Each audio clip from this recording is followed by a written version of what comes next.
ناظرین، آج کی ہماری ویڈیو دنیا کے سب سے بڑے ریٹیل سٹور اور اس کے فاؤنڈر سیم والٹن کی لائف سٹوری کے بارے میں ہے، جو کہ ایک آرڈینری سیل مین سے امریکہ کا ریٹیل بلینئر مین بنا، جس کی بدولت آج دنیا کے مور دین 20 کنٹریز میں والمارٹ سٹورز ہیں۔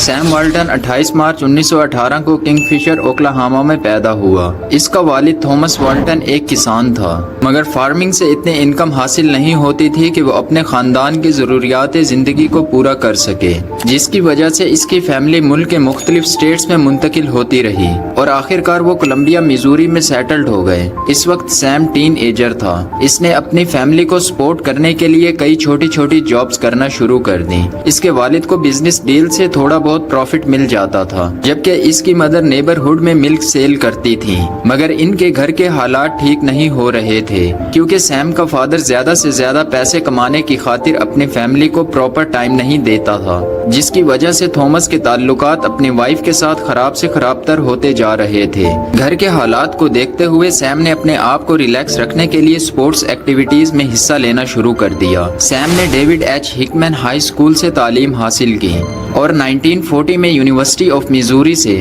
گریجویشن کے بعد جے سی پینی کمپنی میں سیلز ٹرینی کی جاب کرنا شروع کر دی۔ یہ کمپنی اسے $75 پر ویک دیتی تھی، مگر یہاں سیم نے بہت سی مشکلات فیس کی۔ اسے اپنے کسٹمرز کو ویٹ کرانا بالکل بھی پسند نہیں تھا، اسی لیے بہت جلدی ان کے پیپر ورک کمپلیٹ کر دیتا، جس کی وجہ سے ایک بار اس کے باس نے اسے کمپنی سے نکال دینے کی دھمکی بھی دی اور کہا کہ تمہارا ریٹیل بزنس میں کوئی کیریئر نہیں ہے۔ 1941 میں جب امریکہ میں سیکنڈ ورلڈ وار شروع ہوئی تو والٹن نے یہ جاب چھوڑ دی اور US آرمی کو جوائن کر لیا۔ آرمی نے اس کی صلاحیتوں کو دیکھتے ہوئے ملٹری انٹیلیجنس کور میں کیپٹن کی پوزیشن دے دی۔ اوکلاہاما ملٹری اسٹیشن میں سیم کی ملاقات ہیلن روبسن سے ہوئی اور انہوں نے فروری 14، 1943 کو شادی کر لی۔ 1945 میں جب ورلڈ وار ختم ہوئی تو سیم نے اپنا ریٹیل بزنس کرنے کا فیصلہ کیا، جس کے لیے اس نے $20,000 اپنے فادر ان لا سے لیے، جبکہ $5,000 سیم کے پاس تھے، اور اس نے ان پیسوں سے نیو پورٹ آرکنساس میں ایک سٹور بین فرینکلن خریدا۔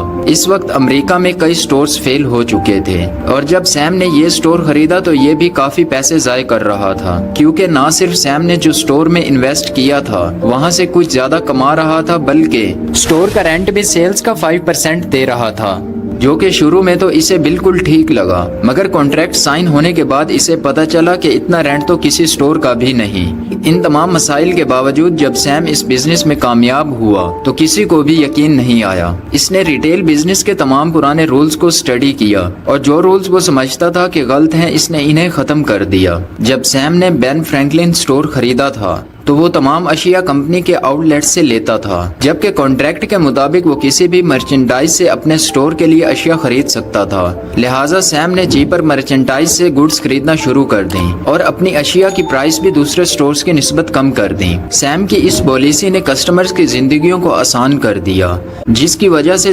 زیادہ لوگ اس کے سٹور سے اشیاء خریدنے لگے۔ جب سٹور کافی زیادہ مشہور ہوا تو سیم نے اپنے بھائی کو اپنے ساتھ شامل کر لیا۔ بٹلر برادرز، جن سے سیم نے سٹور لیز پر لیا تھا، وہ اس سے ناخوش تھے۔ اس کی سیل 45% سے بھی زیادہ ہو چکی تھی اور پہلے 4 سالوں میں $105,000 ہو گئی۔ اس کے اگلے سال سیل $140,000 اور تیسرے سال $175,000 تک جا پہنچی۔ صرف 3 سالوں کے بعد ہی سیم نے اپنے فادر ان لا کے $20,000 واپس کر دیے اور 2 سال بعد یہ سٹور آرکنساس کا لیڈنگ سٹور بن چکا تھا۔ 1945 میں جب سیم نے کانٹریکٹ سائن کیا تھا تو اس میں کانٹریکٹ رینیو کلاز نہیں تھی، جو کہ والٹن کی سب سے بڑی غلطی ثابت ہوئی اور اسے سٹور چھوڑنا پڑا۔ اس سٹور سے نکالے جانے کے بعد سیم نے ایک بار پھر ریٹیل بزنس کا فیصلہ کیا۔ اس بار اس نے بینٹن وائل آرکنساس میں 99 ایئرز لیز پر سٹور خریدا۔ سیم نے یہ سٹور 1950 میں خریدا اور اس کا نام والٹنز 5 اینڈ ڈائم رکھا۔ اس وقت اس ٹاؤن میں 2 ورائٹی سٹورز موجود تھے، مگر کوئی بھی سیم کی طرح لو پرائس پر اشیاء سیل نہیں کرتا تھا، لہٰذا جب والٹن نے سٹور اوپن کیا